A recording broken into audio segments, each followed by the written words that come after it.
Jaclyn Streitfeld-Hall is Director of Policy and Research for the Global Centre for the Responsibility to Protect, which works to mobilise the international community to act in situations where populations are at risk of mass atrocity crimes. She joins me from Chicago. Thanks very much indeed for being with us. So there seem to be incredibly brutal attacks in this area, don't there?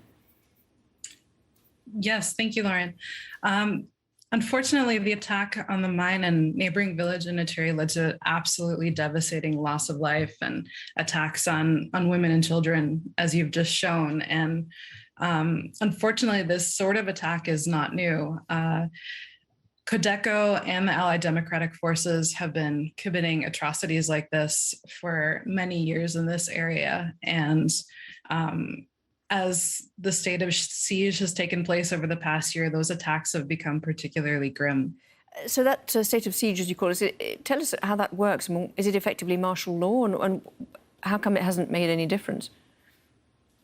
It is effectively martial law. The government deployed approximately 20,000 troops to the two provinces with the reported aim of combating armed groups and protecting civilians under what they've labeled a state of siege. They've effectively replaced the civilian government in the area with these military officials.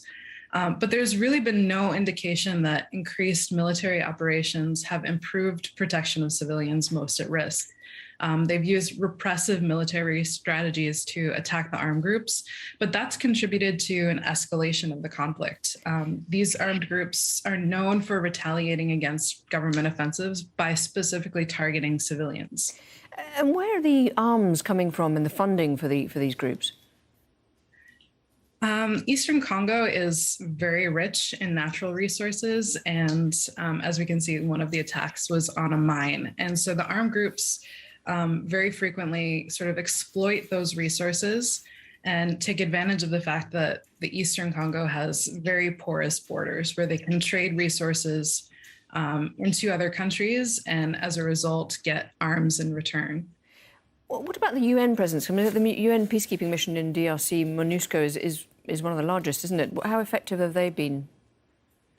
Absolutely. MONUSCO is one of the largest missions, and it also has sort of a very specific mandate where it can combat armed groups like this.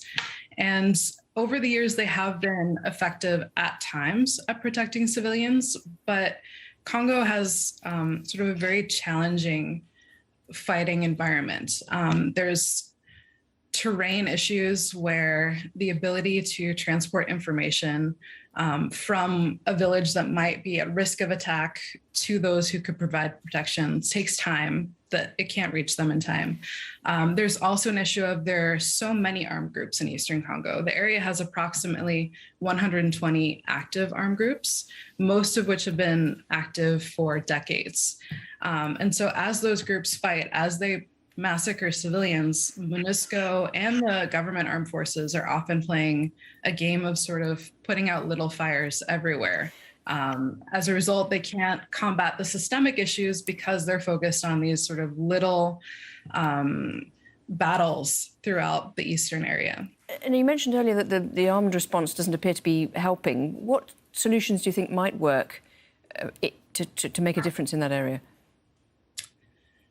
Sure. So the armed response, I think taking exclusively an armed response is an extreme problem, partly because the FARDC, the government's security forces, are known for perpetrating attacks that may constitute crimes against civilians themselves. They're not taking proper precautions to ensure the safety of civilians when fighting these groups. And so one thing that needs to be done is sort of reestablishing trust between the government and civilians, and let civilians know that they will be protected by security forces as the fighting continues. But beyond that, I think it's important to make clear to the government that military solutions are not going to end these attacks. They need to address the systemic issues in the country, some of which are economic, many of which are political, and then there are also intercommunal grievances between different ethnic groups in the East that need to be addressed, so that these armed groups don't continue to form, don't continue to gain strength through local grievances. Jaclyn Streitfeld-Hall, thank you very much indeed for talking to us.